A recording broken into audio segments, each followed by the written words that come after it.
Après 5 ans à l'étranger, une femme est retournée chez elle. Initialement, la résidence était envahie par une végétation dense. En y regardant de plus près, elle a remarqué qu'il y avait quelque chose d'étrange dans les lieux. Des plantes et des animaux mystérieux allaient changer le destin de toute la ville. Avant d'entendre cette histoire intrigante, n'oubliez pas de vous abonner à la chaîne. Le bruit de la clé tournant dans la serrure a résonné sur la terrasse recouverte de plantes grimpantes. Élodie a hésité un instant, sa main tremblant légèrement alors qu'elle poussait la lourde porte en bois. Le grincement des gonds rouillés a brisé le silence qui planait sur la propriété, annonçant son retour après 5 longues années. En franchissant le seuil, Élodie a été accueillie par une vision qui lui a serré le cœur. La maison qui avait autrefois été son refuge, son foyer chaleureux, était maintenant presque méconnaissable. Des toiles d'araignées pendaient du plafond comme des rideaux fantomatiques, tandis qu'une fine couche de poussière recouvrait les meubles comme un manteau gris. L'odeur de moisi et d'abandon imprégnait l'air, la faisant tousser légèrement. Marchant lentement à travers le salon, ses pas résonnaient sur le plancher en bois.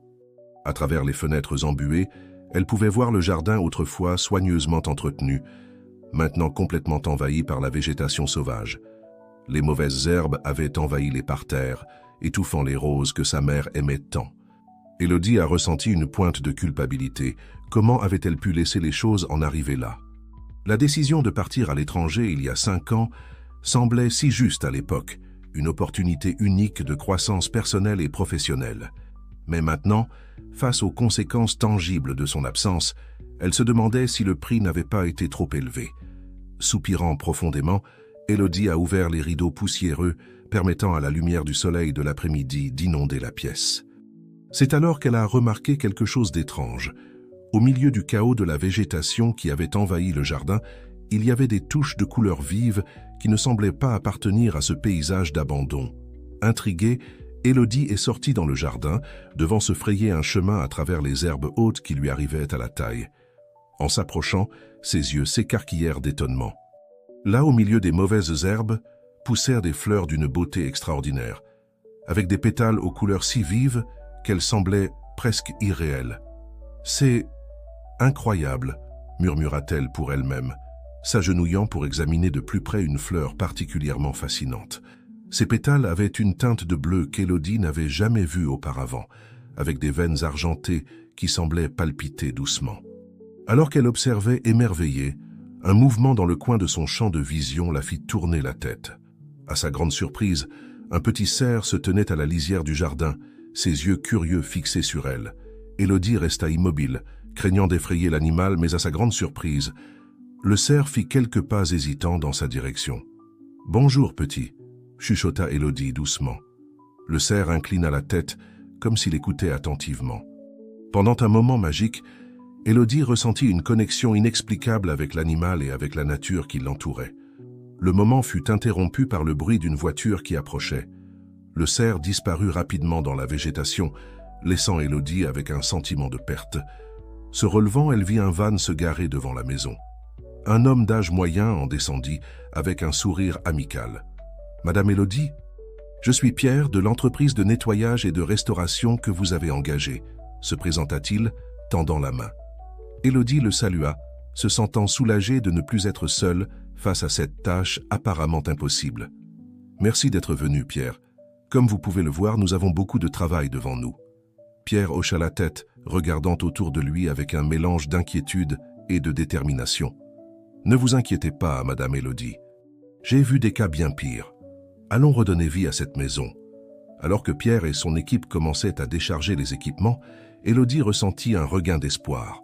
Peut-être, pensa-t-elle, ce n'était pas seulement une tâche de restauration, mais le début de quelque chose de nouveau et d'inattendu. Les jours suivants furent un tourbillon d'activités. L'équipe de Pierre travailla sans relâche, nettoyant, taillant, réparant. Élodie se joignit à eux chaque fois que possible, déterminée à participer activement à la résurrection de son foyer. À mesure que les couches de saleté et d'abandon étaient enlevées, Élodie commença à redécouvrir la beauté cachée de sa maison. Chaque pièce nettoyée, chaque coin du jardin retrouvé, faisait ressurgir des souvenirs longtemps oubliés. Ce fut pendant le nettoyage du grenier qu'Élodie fit une découverte intrigante. Cachée derrière une pile de cartons poussiéreux, Elle trouva un vieux coffre dont elle ne se souvenait pas avoir vu auparavant. Avec précaution, elle ouvrit le couvercle grinçant, révélant son contenu. Une collection de documents jaunis, de vieilles photographies et un journal relié en cuir. S'asseyant sur le sol poussiéreux, Élodie commença à feuilleter le journal. Il appartenait à son arrière-grand-mère, Marie, une femme qu'elle ne connaissait qu'à travers des histoires familiales. Les pages étaient remplies d'une écriture élégante, racontant des histoires d'une époque révolue. En lisant, Élodie se sentit de plus en plus fascinée. Marie écrivait sur la profonde connexion de sa famille avec la terre, sur les rituels et les traditions qui honoraient les cycles de la nature. Elle parlait de plantes aux propriétés mystérieuses et d'une harmonie presque magique avec les animaux de la région. « Les animaux nous parlent », disait un passage, « si seulement nous savons écouter. Ils connaissent les secrets de la terre et du ciel, prévoient les tempêtes et les changements de saison. Ils sont nos gardiens et nos enseignants. » Élodie sentit un frisson parcourir son échine en lisant ces mots. Elle se souvint du cerf dans le jardin, de l'étrange sensation de connexion qu'elle avait ressentie. Serait-il possible qu'il y ait plus de vérité dans ces anciennes croyances qu'elle n'avait jamais imaginées? Plongée dans ses pensées, Élodie remarqua à peine le passage des heures. Lorsqu'elle descendit enfin du grenier, portant le précieux coffre, le soleil se couchait déjà, projetant des ombres dorées dans le jardin partiellement restauré. C'est alors qu'elle vit quelque chose qui la fit s'arrêter net. Les fleurs étranges qu'elle avait remarquées auparavant émettaient maintenant une lueur douce, presque éthérée, dans la lumière crépusculaire. C'était comme si le jardin avait pris vie, vibrant d'une énergie mystérieuse. À cet instant, Élodie sut que son voyage ne faisait que commencer. La restauration de sa maison était bien plus qu'un projet de rénovation. C'était l'éveil de quelque chose d'ancien et de puissant, un héritage qu'elle commençait à peine à comprendre. Alors que le ciel s'assombrissait et que les étoiles commençaient à parsemer le firmament, Élodie resta dans le jardin, entourée par la douce lueur des fleurs mystérieuses. Pour la première fois depuis des années, elle se sentit vraiment chez elle, connectée non seulement à son histoire familiale, mais à quelque chose de plus grand, de plus profond et d'infiniment plus mystérieux. L'aube apporta une nouvelle énergie à la propriété d'Élodie. L'air semblait vibrer de possibilités et même l'équipe de restauration remarqua le changement subtil dans l'atmosphère. Revigorée par la découverte du journal de son arrière-grand-mère, Élodie se plongea dans le travail avec un enthousiasme renouvelé. Alors qu'elle supervisait le nettoyage du jardin, Élodie ne pouvait détacher son regard des fleurs lumineuses qui avaient capté son attention la veille. Sous la lumière du soleil, elles semblaient presque normales, mais il y avait quelque chose dans leur couleur vibrante et dans la façon dont leurs pétales bougeaient avec la brise qui les distinguait de toute plante qu'elle avait jamais vue. « Pierre », appela-t-elle faisant signe au chef de l'équipe de nettoyage, « avez-vous déjà vu des fleurs comme celle-ci auparavant ?» Pierre s'approcha, fronçant les sourcils, en examinant les plantes. « Non, Madame Élodie, je n'ai jamais rien vu de tel. Elles sont différentes, n'est-ce pas ?» Élodie hocha la tête, ressentant un mélange d'excitation et d'appréhension. « Oui, elles le sont. Et regardez, elles semblent se répandre. » En effet, en regardant de plus près, on pouvait voir de petites pousses des mêmes plantes apparaître à différents endroits du jardin, comme si elles réclamaient lentement le territoire. « Peut-être devrions-nous appeler un botaniste », suggéra Pierre, se grattant la tête. « Cela pourrait être une espèce invasive. » Élodie hésita. Une partie d'elle voulait garder la découverte secrète, du moins pour l'instant. « Attendons un peu, » dit-elle finalement. « Je veux les observer davantage avant de prendre une décision. » Tout au long de la journée, Élodie partagea son temps entre superviser les travaux de restauration et étudier le journal de son arrière-grand-mère. Les pages jaunies révélaient une histoire fascinante de connexion avec la terre et les animaux, remplie de rituels et de connaissances anciennes qui avaient été oubliées au fil des générations. Un passage en particulier attira son attention. Les fleurs lunaires ne fleurissent que pour ceux qui ont le cœur ouvert aux secrets de la nature. Elles sont les yeux de la terre, vigilantes et sages. Là où elles poussent, les animaux trouvent refuge et les esprits de la forêt dansent.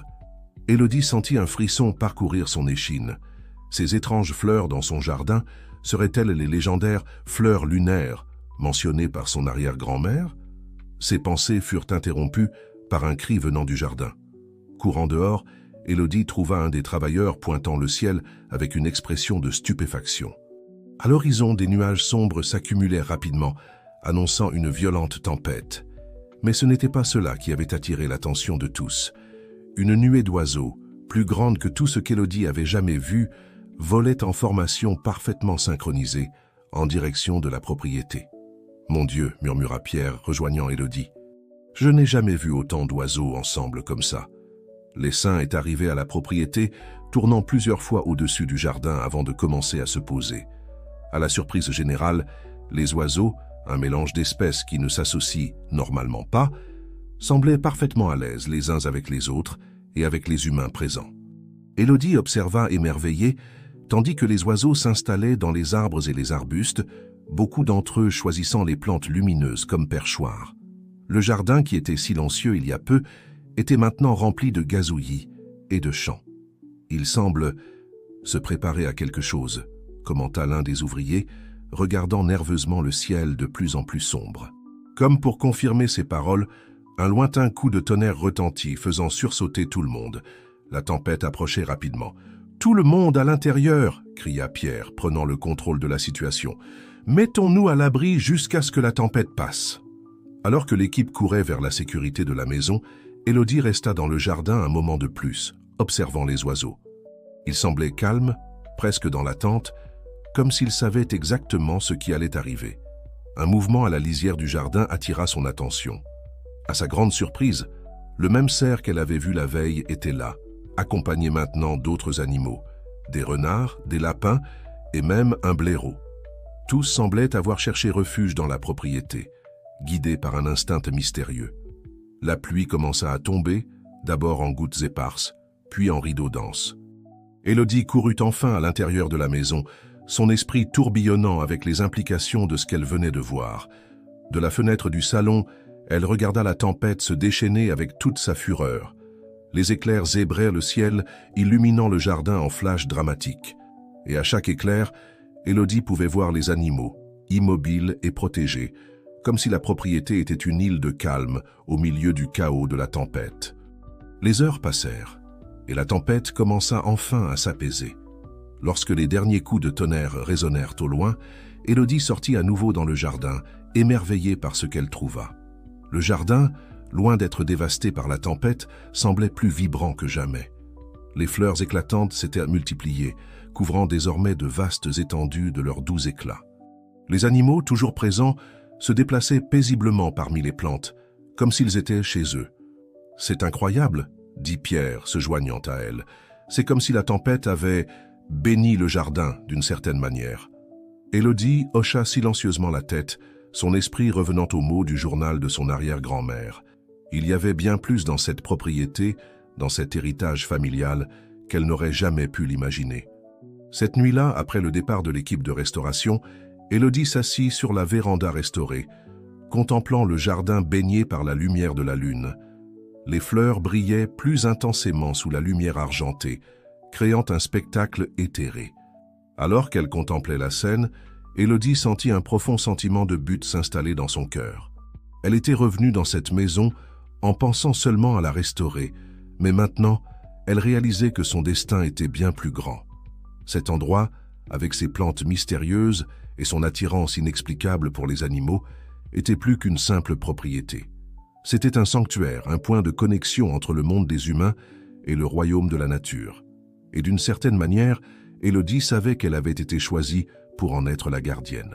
Avec cette réalisation vint également la conscience que son voyage ne faisait que commencer. Il y aurait des défis à relever, des secrets à découvrir et peut-être même des dangers à affronter. Mais là, sous le ciel étoilé, entouré par la douce lueur des fleurs lunaires et le murmure apaisant des animaux endormis, Élodie se sentit prête à embrasser son destin. Les semaines suivantes apportèrent une routine particulière à la vie d'Élodie. Pendant la journée, elle continuait à superviser la restauration de la maison, qui avançait rapidement grâce au travail dévoué de Pierre et de son équipe. La nuit, cependant, Élodie se consacrait à un projet bien plus mystérieux, percer les secrets contenus dans le journal de son arrière-grand-mère Marie. Assise dans sa bibliothèque nouvellement restaurée, Élodie passait des heures penchée sur les pages jaunies, essayant de déchiffrer les énigmes et les références obscures que son ancêtre avait laissées. Le journal parlait de rituels anciens, d'une connexion profonde avec la Terre et ses cycles, et d'une connaissance presque oubliée sur les propriétés magiques de certaines plantes. Une nuit, alors qu'elle étudiait un passage particulièrement intrigant sur les fleurs lunaires, Élodie entendit un son doux provenant du jardin. Curieuse, elle s'approcha de la fenêtre et resta bouche bée devant ce qu'elle vit. Les fleurs lumineuses, qui recouvraient désormais une grande partie du jardin, émettaient une lumière pulsante, comme si elles respiraient. Et, à sa grande surprise, elle vit que des animaux de diverses espèces s'étaient rassemblés autour des plantes, comme s'ils participaient à une sorte de rituel nocturne. Fascinée, Élodie sortit silencieusement dans le jardin, s'approchant avec précaution pour ne pas effrayer les animaux. À sa grande surprise, aucun d'eux ne sembla se soucier de sa présence. Un cerf, qu'elle reconnut comme étant celui qu'elle avait vu lors de sa première nuit de retour, s'approcha même d'elle, ses grands yeux expressifs fixés sur les siens. « Que se passe-t-il ici » murmura Élodie, plus pour elle-même que pour les animaux.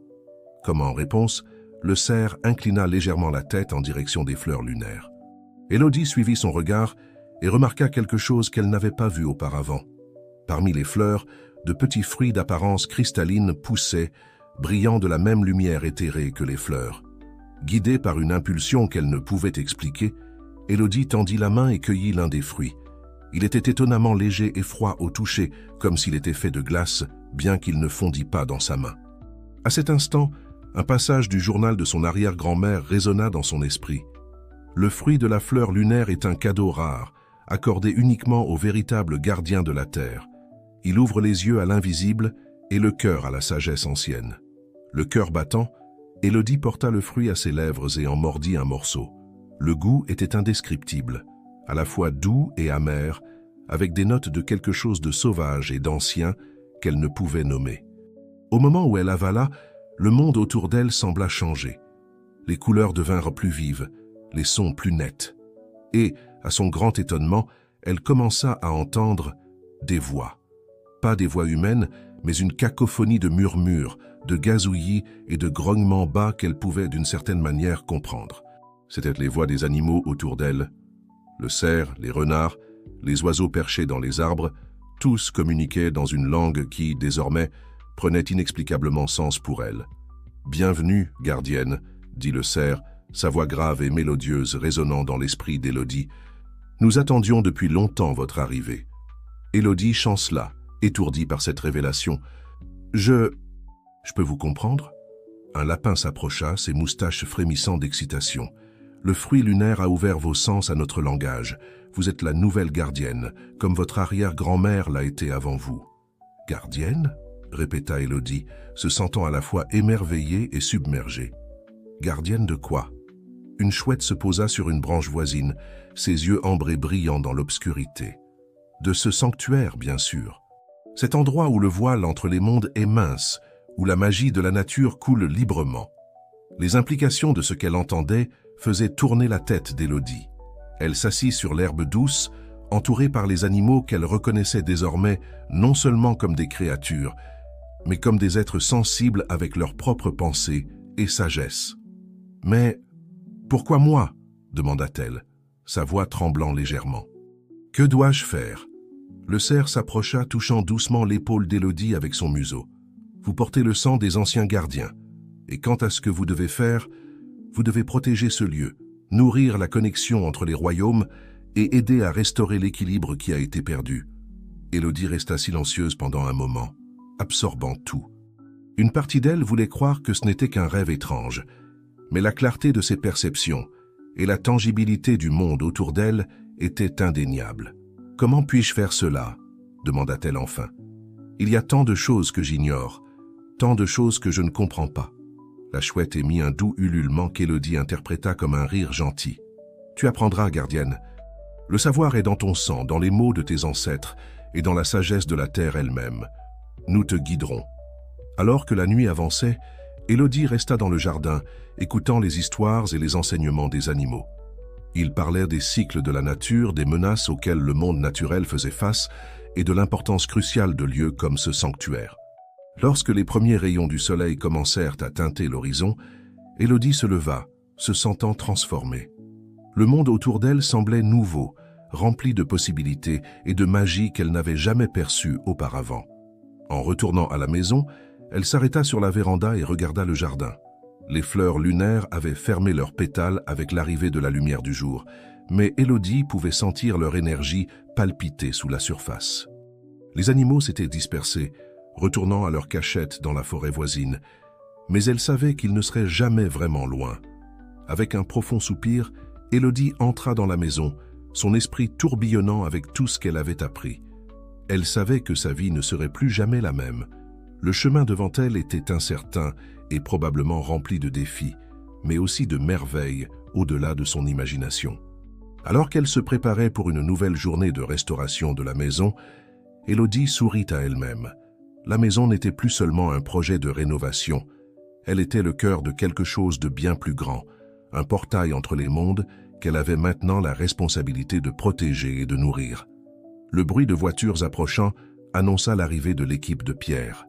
Élodie respira profondément, sachant qu'elle devrait naviguer avec précaution entre ses nouveaux devoirs de gardien et l'apparence de normalité qu'elle devait maintenir. Les jours qui suivirent furent un équilibre délicat pour Élodie. Pendant la journée, elle continuait à superviser la restauration de la maison, maintenant une façade de normalité face à Pierre et son équipe. La nuit, cependant, elle se consacrait à son nouveau rôle de gardien, explorant les limites de ses capacités nouvellement découvertes et en apprenant davantage sur le monde caché qu'elle pouvait désormais percevoir. Un après-midi, alors qu'elle passait en revue certains détails de la restauration avec Pierre, Élodie remarqua quelque chose d'étrange. L'un des ouvriers, un homme nommé Antoine, semblait particulièrement intéressé par les fleurs lunaires qui recouvraient désormais une grande partie du jardin. « Madame Élodie », l'appela Pierre, « Antoine ici est un botaniste amateur. Il est fasciné par ces plantes inhabituelles dans votre jardin. Il pense qu'elles pourraient être une nouvelle espèce. » Élodie sentit un frisson dans son ventre. Elle savait qu'elle ne pouvait pas révéler la véritable nature des fleurs lunaires, mais elle ne voulait pas non plus éveiller de soupçons.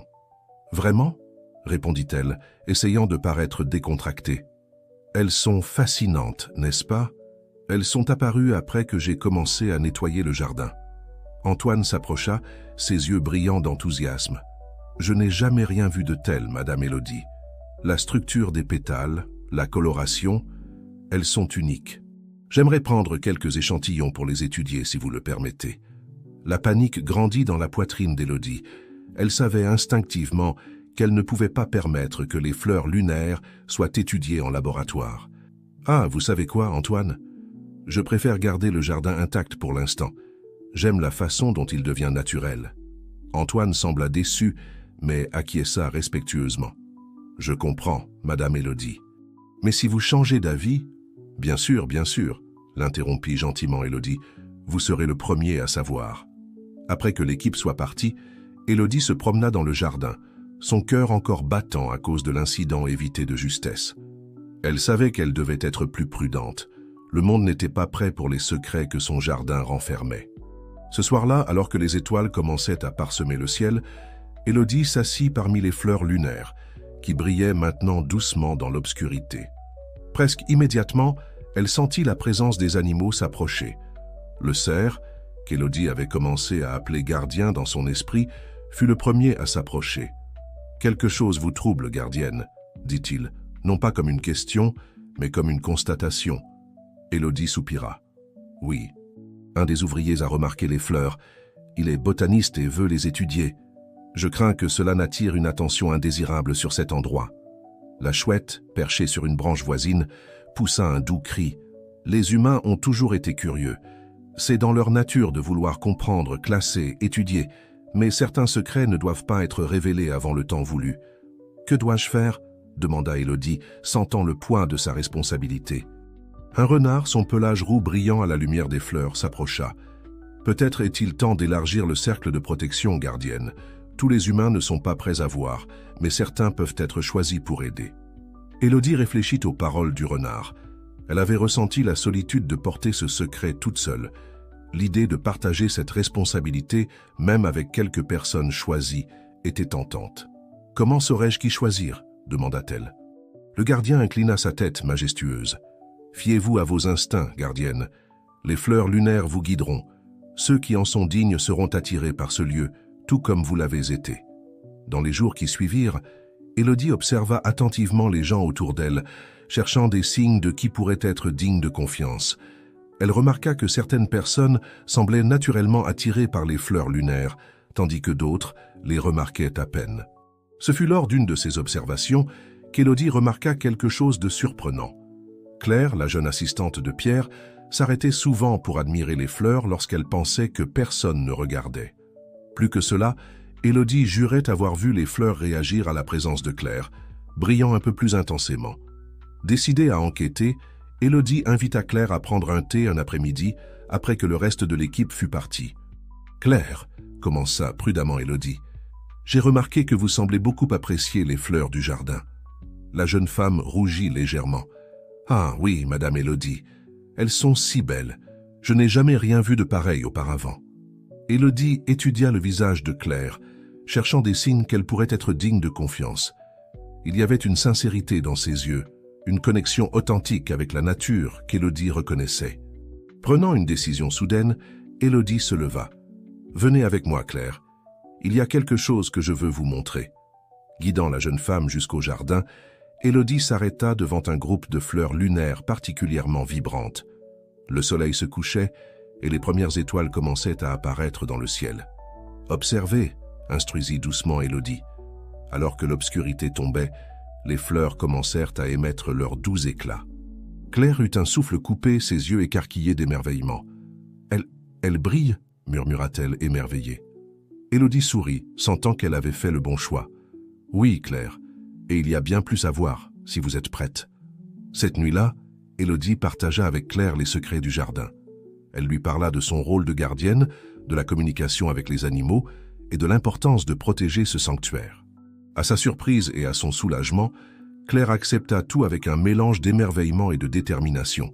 « J'ai toujours senti qu'il y avait quelque chose de spécial dans cet endroit, » avoua-t-elle. « Puis-je vous aider, Madame Élodie? Je veux faire partie de cela. » Élodie ressentit une vague de gratitude et d'espoir.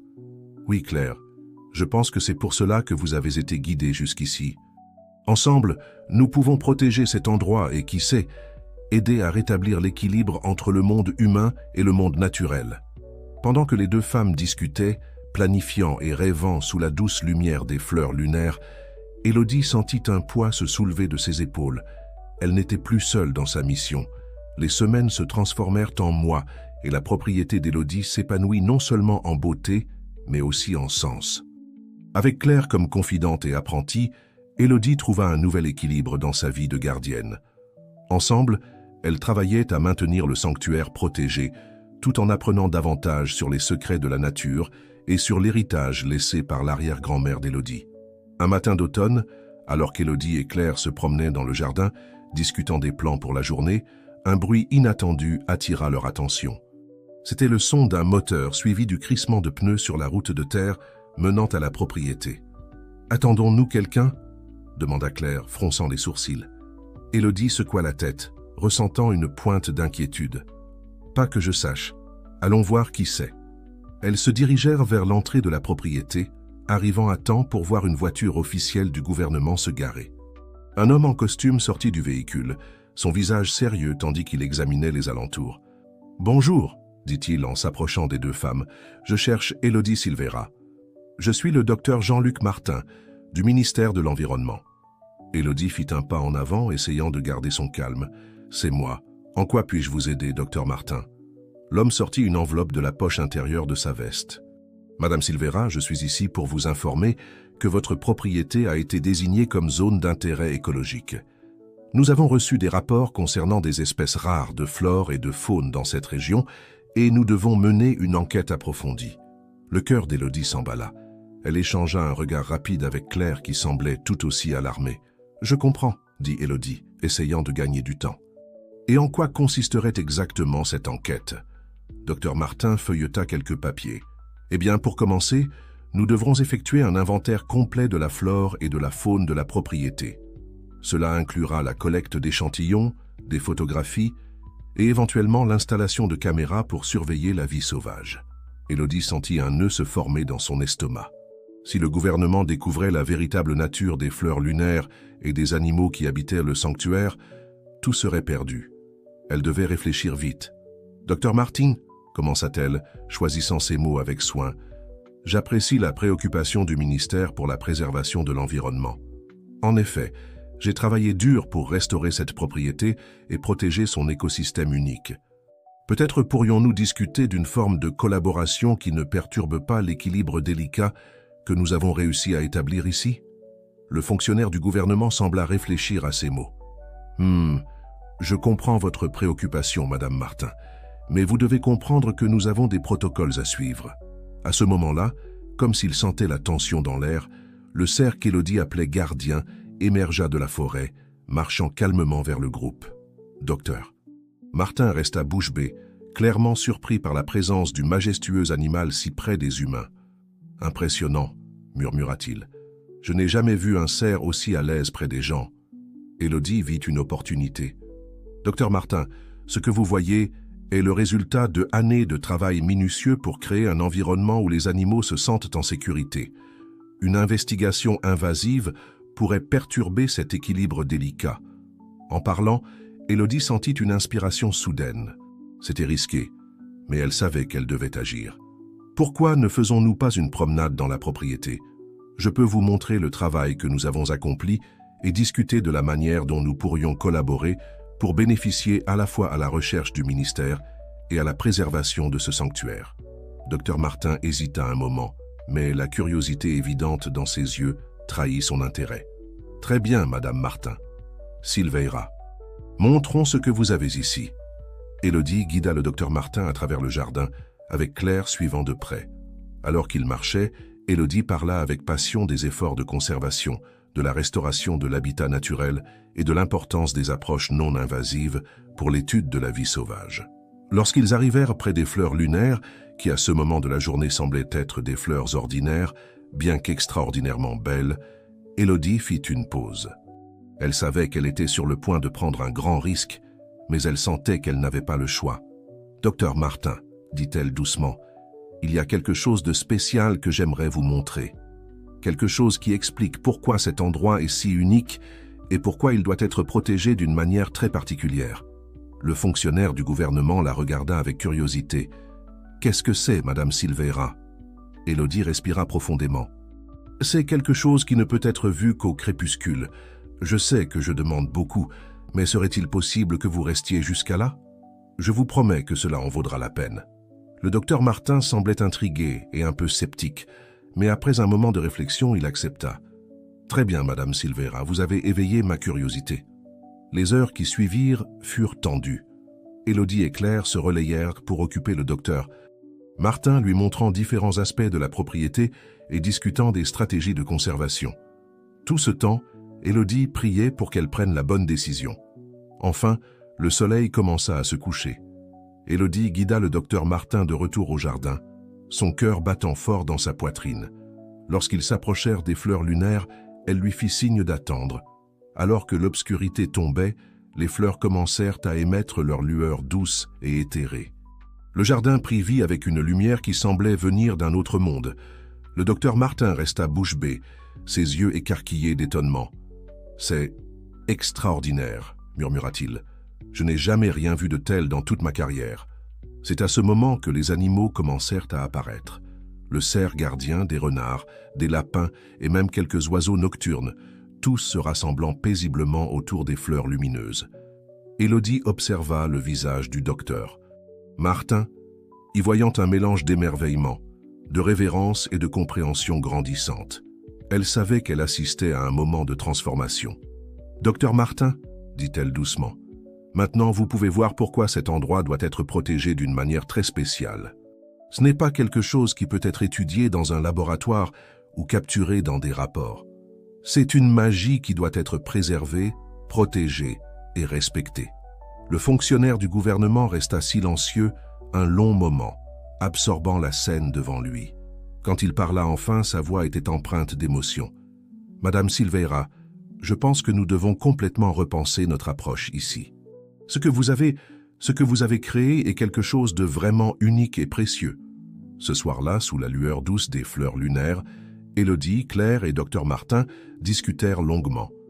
Ils évoquèrent des moyens de protéger légalement le sanctuaire sans en exposer les secrets, des stratégies pour étudier son écosystème unique de manière non invasive, et la possibilité d'utiliser la propriété comme modèle pour de nouvelles approches de conservation.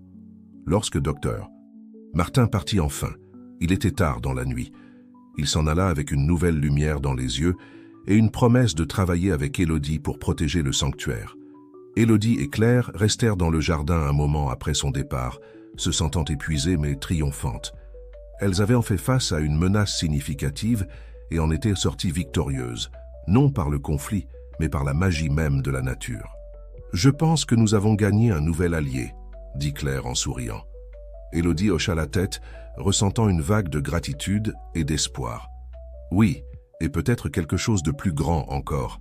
Nous avons peut-être fait le premier pas pour montrer au monde la véritable magie de la nature. » Les mois qui suivirent la visite de Dr Martin apportèrent des changements significatifs au sanctuaire d'Élodie.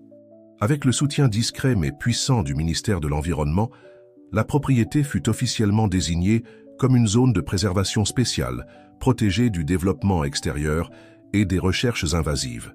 Élodie, Claire et une petite équipe de conservationnistes soigneusement sélectionnés travaillèrent sans relâche pour maintenir l'équilibre délicat de l'écosystème unique. Le docteur Martin, désormais un allié précieux, faisait des visites régulières, toujours émerveillé par les découvertes que chaque visite apportait. Un après-midi de printemps, alors qu'Élodie se promenait dans le jardin avec le gardien, le majestueux cerf qui était devenu son confident le plus proche parmi les animaux, elle remarqua quelque chose d'inhabituel. Les fleurs lunaires, normalement calmes pendant la journée, semblaient agitées, leurs pétales frémissant doucement malgré l'absence de vent. « Quelque chose est en train de changer », lui dit le gardien dans son esprit. « La terre se prépare. » Élodie fronça les sourcils intriguée. « Se prépare pourquoi ?» Avant que le cerf ne puisse répondre, Claire arriva en courant sur le chemin, son visage mêlant excitation et inquiétude. « Élodie, tu dois voir ça. » En suivant Claire jusqu'à la limite de la propriété, Élodie fut choquée par ce qu'elle vit. Une ligne d'arbres marquant la frontière de leur terre était en mouvement. Pas de manière dramatique ou effrayante, mais lentement et délibérément. Leurs racines se déployant du sol et leurs branches s'étirant comme si elles s'étiraient après un long sommeil. « C'est impossible !» murmura Élodie, bien qu'elle ait déjà appris que le mot « impossible » avait peu de sens dans ce lieu magique. Le gardien qui les avait suivis parla à nouveau. « Ce n'est pas impossible, gardienne, c'est le réveil, le sanctuaire grandit. » Dans les jours qui suivirent, Élodie et son équipe observèrent émerveillés, tandis que le phénomène se poursuivait. Les arbres à la limite de la propriété avançaient lentement, créant de nouveaux espaces verts. Des fleurs lunaires surgissaient spontanément dans des zones qui n'étaient auparavant que de l'herbe ordinaire. Et plus surprenant encore, des animaux d'espèces jamais vus dans la région commencèrent à apparaître, comme attirés par un appel silencieux. La nouvelle s'est répandue rapidement. Dr Martin est arrivé avec une équipe de scientifiques, tous jurant de garder le secret, mais désespérés de comprendre ce qui se passait. Des journalistes ont commencé à rôder aux alentours, attirés par des rumeurs d'événements inexplicables. Élodie savait qu'elle devait agir rapidement pour protéger le sanctuaire en expansion. Une nuit de pleine lune, elle a rassemblé son équipe, le docteur Martin et les leaders des animaux, le gardien, la chouette sage, le renard rusé et d'autres, pour un conseil urgent. « Le sanctuaire grandit », commença Élodie, sa voix chargée d'émotion, mais avec la croissance vient le danger. De plus en plus de gens le remarquent. Comment pouvons-nous protéger ce lieu sacré? La discussion qui suivit fut longue et animée. Des idées furent proposées et rejetées. La tension montait, tandis que le groupe luttait pour trouver une solution. C'est alors qu'une voix douce et mélodieuse se fit entendre, surprenant tout le monde. C'était une jeune fille, pas plus de 12 ans, que personne n'avait remarqué rejoindre le groupe. Ses cheveux étaient du vert profond des feuilles de la forêt, et ses yeux brillaient de la même lumière éthérée que les fleurs lunaires. « Le sanctuaire n'a pas besoin d'être caché », dit-elle, sa voix portant une sagesse au-delà de son âge apparent. « Il doit être partagé. » Un silence stupéfait tomba sur le groupe. Élodie fut la première à se ressaisir.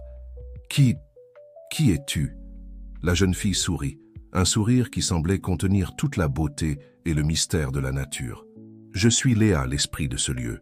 Je suis née de la magie que vous avez nourrie ici, de l'amour et des soins que vous avez consacrés à cette terre. » Léa regarda chaque membre du groupe avant de poursuivre. « Le monde extérieur est affamé de magie, de connexion avec la nature.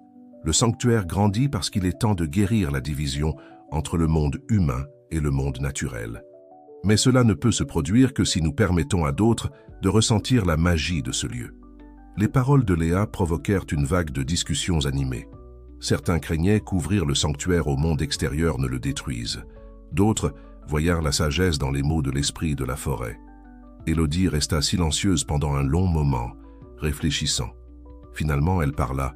« Léa a raison. Nous ne pouvons pas garder ce lieu caché pour toujours.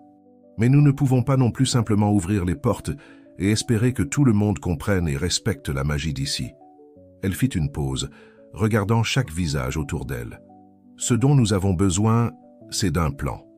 Une manière d'introduire les gens à la magie de ce lieu progressivement, de leur apprendre à respecter et à protéger la nature. » Dans les jours qui suivirent, un plan commença à prendre forme.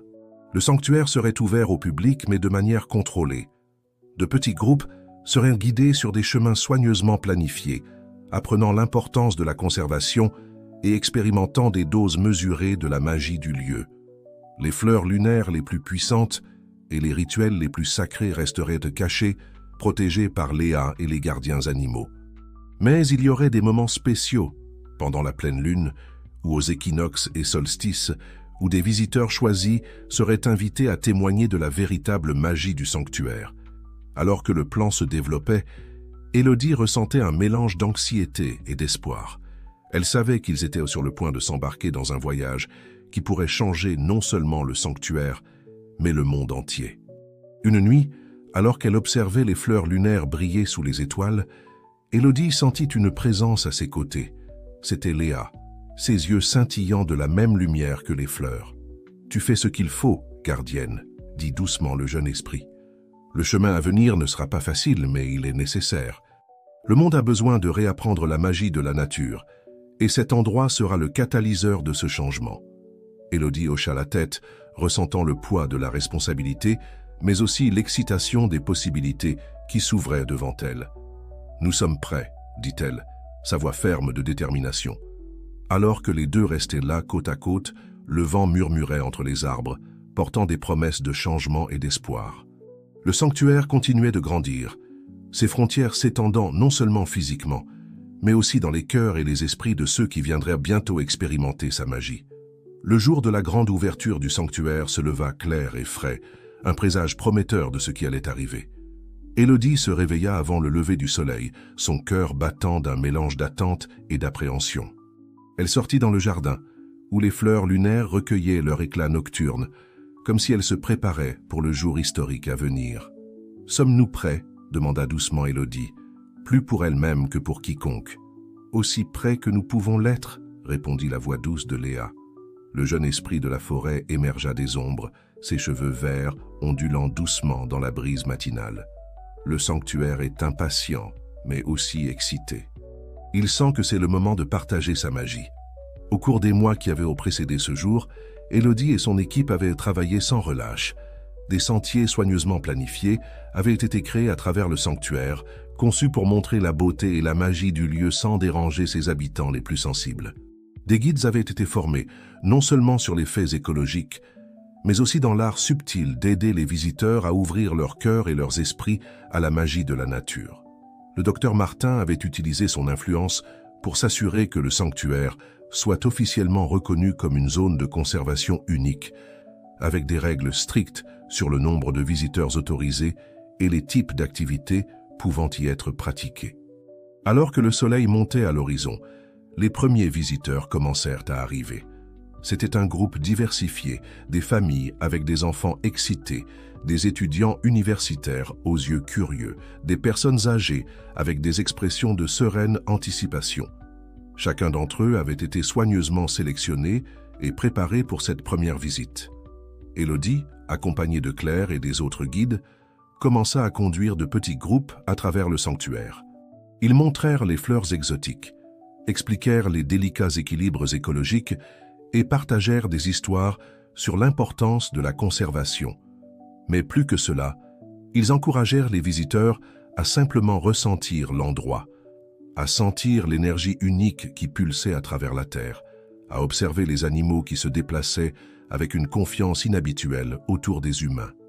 Pour la plupart des visiteurs, ce fut une expérience profondément émouvante. Beaucoup partirent avec des larmes aux yeux, parlant d'un sentiment de connexion avec la nature qu'ils n'avaient jamais ressenti auparavant. D'autres restèrent dans un silence révérencieux, comme s'ils avaient été témoins de quelque chose qui dépassait les mots. Mais tout ne se déroula pas parfaitement.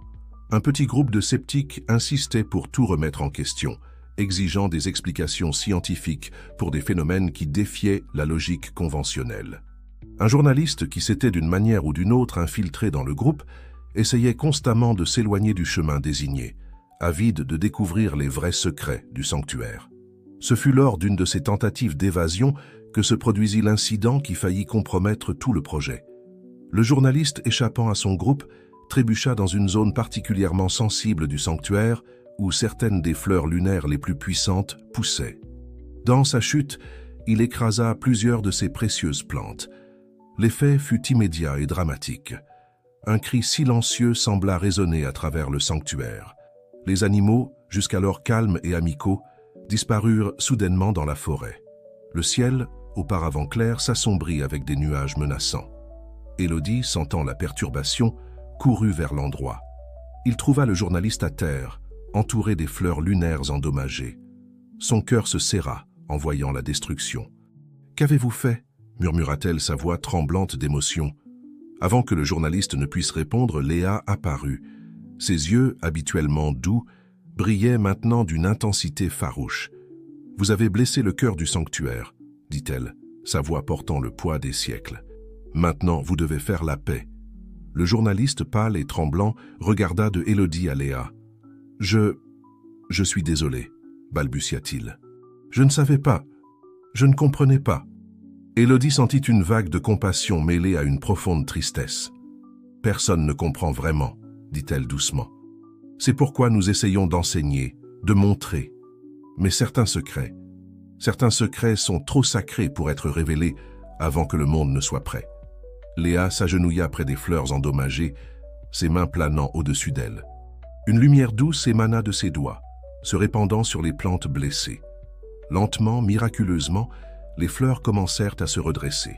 « Le sanctuaire peut guérir, » dit Léa, « mais il a besoin d'aide, il a besoin de croyance, de soins, d'amour. » Inspirée, Élodie se tourna vers le journaliste. « Vous vouliez une histoire. La voici. Pas l'histoire de secrets cachés ou de conspiration, mais l'histoire d'un lieu qui a besoin de protection, de compréhension. Une histoire sur la reconnexion avec la magie de la nature que nous avons tous perdue. » Le journaliste regarda Élodie, puis Léa, puis les fleurs qui revenaient lentement à la vie. Quelque chose dans son regard changea, l'incrédulité sceptique, laissant place à une expression d'émerveillement et de compréhension grandissante. « Je vais raconter cette histoire, » dit-il finalement. « La vraie histoire. Sur l'importance de protéger des lieux comme celui-ci, sur la magie qui existe encore dans le monde si seulement nous savons où chercher. » À ce moment, comme en réponse à un changement d'énergie, le ciel commença à s'éclaircir. Les animaux réapparurent lentement, regardant prudemment le groupe rassemblé. Les fleurs lunaires, complètement rétablies, semblaient briller d'une lumière intérieure même sous le soleil de l'après-midi. Élodie respira profondément, sentant qu'une crise avait été évitée, mais aussi que quelque chose d'important avait été accompli. Le sanctuaire avait fait face à son premier grand défi et en était sorti plus fort. Alors qu'elle guidait le journaliste vers le groupe principal, Élodie réfléchit à la journée. Cela avait été un début tumultueux mais aussi prometteur. Le monde commençait à s'éveiller à la magie de la nature, un cœur à la fois. Et alors que le soleil commençait à se coucher, projetant une lueur dorée sur le sanctuaire, Élodie ressentit un renouveau de détermination. Le chemin à venir serait encore difficile, mais elle savait qu'elle n'était pas seule. Avec Léa, les animaux, son équipe dévouée et maintenant un nombre croissant d'alliés humains, elle était prête à affronter tout ce que l'avenir lui réservait. Les mois qui suivirent l'ouverture du sanctuaire furent un tourbillon d'activités et de changements. L'histoire du journaliste, publiée dans un grand média, eut un impact bien plus important qu'Élodie ne l'aurait imaginé. L'article, un récit émouvant sur la reconnexion avec la nature et l'importance de la préservation, captiva l'imagination du public et déclencha une vague d'intérêt pour le sanctuaire. Les demandes de visite augmentèrent de manière exponentielle, obligeant Élodie et son équipe à mettre en place un système de loterie pour sélectionner les visiteurs. Chaque groupe qui passait par le sanctuaire en ressortait transformé, répandant le message de conservation et de respect pour la nature. Cependant, avec la renommée croissante, de nouveaux défis sont apparus. Des groupes d'intérêts spéciaux ont commencé à faire pression pour un accès illimité au sanctuaire. Des scientifiques du monde entier suppliaient d'obtenir la permission de mener des études sur les plantes et les animaux uniques. Et plus inquiétante encore, des rumeurs sur les propriétés miraculeuses des fleurs lunaires ont commencé à se répandre, attirant l'attention d'individus et de sociétés peu scrupuleux. C'est par une après-midi particulièrement agitée qu'Élodie a reçu une visite inattendue. Elle était dans le jardin, en train de discuter avec Claire sur la manière de gérer le dernier groupe de chercheurs qui insistait pour obtenir un accès illimité au sanctuaire, lorsque Léa est apparue, son visage habituellement serein marqué par des traits d'inquiétude. « Gardienne, » dit Léa, sa voix chargée d'urgence, « nous avons un problème. L'équilibre est perturbé. » Élodie sentit son cœur se serrer. « Que se passe-t-il, Léa ?» L'esprit de la forêt fit un geste pour qu'elle la suive. Alors qu'elle s'enfonçait plus profondément dans le sanctuaire, Élodie commença à remarquer des signes subtils que quelque chose n'allait pas. Les couleurs des plantes semblaient légèrement fanées. Le chant des oiseaux avait un ton presque mélancolique et une tension palpable planait dans l'air. Enfin, elles arrivèrent dans une clairière cachée où poussaient les fleurs lunaires les plus anciennes et les plus puissantes. Élodie eut un soupir de stupeur en voyant la scène devant elle. Plusieurs des précieuses plantes avaient été arrachées, laissant des trous vides dans la terre. « Quelqu'un a pénétré dans le sanctuaire », murmura Claire, horrifiée. Léa hocha gravement la tête. « Ils sont venus pendant la nuit. » Les gardiens animaux ont essayé de les arrêter, mais ces intrus avaient une technologie qui les a désorientés et confondus. Élodie ressentit une vague de colère et de tristesse. Qui ferait une telle chose? Pourquoi? Les fleurs lunaires sont puissantes, expliqua Léa. Certains croient qu'ils peuvent exploiter ce pouvoir pour leur propre gain, mais ils ne comprennent pas. Arracher les fleurs de leur foyer, de leur connexion à la terre, c'est comme arracher une partie de l'âme même du sanctuaire. Élodie ferma les yeux, essayant de se calmer et de réfléchir clairement. Lorsqu'elle les rouvrit, une détermination se lisait dans son regard. Nous devons retrouver ces fleurs et les ramener, et nous devons renforcer nos défenses pour que cela ne se reproduise plus jamais. Dans les jours qui suivirent, Élodie mobilisa toutes les ressources à sa disposition. Le docteur Martin utilisa ses contacts au gouvernement pour lancer une enquête discrète. Claire coordonna une équipe de bénévoles de confiance pour patrouiller aux limites du sanctuaire. Et Élodie, avec Léa, travailla sans relâche pour guérir les dommages infligés à la terre et aux animaux affectés par le vol. Ce fut lors d'une de ces séances de guérison qu'Élodie eut une épiphanie. Alors que ses mains planaient au-dessus du sol blessé, où les fleurs avaient été arrachées, elle ressentit une connexion profonde, non seulement avec le sanctuaire, mais avec tout le réseau de vie qui s'étendait bien au-delà de ses frontières. « Léa, » dit-elle lentement, « je crois que je comprends maintenant. Le sanctuaire, ce n'est pas seulement cet endroit, n'est-ce pas ?» L'esprit de la forêt sourit, une lueur d'approbation dans ses yeux. « Tu commences à voir, gardienne. Le sanctuaire est un point focal, un lieu où la magie de la nature est la plus forte et la plus visible. Mais cette magie existe partout, dans chaque plante, dans chaque animal, dans chaque particule de sol. » Élodie acquiesça, se sentant à la fois humiliée et renforcée par cette réalisation. Alors notre mission n'est pas seulement de protéger ce lieu, mais aussi d'aider à éveiller cette connexion partout. Exactement, Léa approuva. Et c'est pourquoi les voleurs des fleurs lunaires sont voués à l'échec. Ils pensent qu'ils peuvent voler la magie, mais la vraie magie réside dans la connexion, dans l'équilibre, dans le respect mutuel entre toutes les formes de vie. Avec cette nouvelle compréhension, Élodie commença à mettre en œuvre des changements dans la manière dont le sanctuaire fonctionnait. Au lieu de simplement amener les gens pour des visites guidées, ils commencèrent à offrir des ateliers et des retraites qui enseignaient aux gens à reconnaître et à nourrir la magie de la nature dans leurs propres environnements. Elle lança également un programme d'ambassadeurs du sanctuaire, formant des individus sélectionnés pour ramener les leçons du sanctuaire dans leur communauté. Ces ambassadeurs apprenaient non seulement sur l'écologie et la conservation, mais aussi sur les pratiques plus subtiles de connexion avec la nature qu'Élodie avait apprises au cours de son voyage en tant que gardienne. Pendant ce temps, la recherche des fleurs lunaires volées continuait.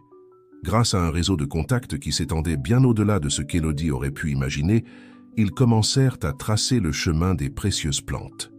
Ce fut au cours de cette quête qu'Élodie fit une découverte surprenante. Les fleurs lunaires, même arrachées de leur foyer, n'avaient pas complètement perdu leur magie. Où qu'elles aient été emmenées, elles commençaient lentement mais sûrement à transformer leur nouvel environnement. Des rapports de phénomènes inexplicables et de guérisons miraculeuses commencèrent à émerger de diverses parties du monde, coïncidant avec les endroits où ils soupçonnaient que les fleurs avaient été emmenées. Elles répandent la magie du sanctuaire, réalisa Élodie, partageant sa découverte avec Léa et Claire. Même dans l'adversité, elles accomplissent un but plus grand. Léa sourit, un sourire qui semblait contenir toute la sagesse des âges. La nature trouve toujours un chemin, gardienne. Parfois, ce qui semble être une perte peut être le début de quelque chose de nouveau et de merveilleux.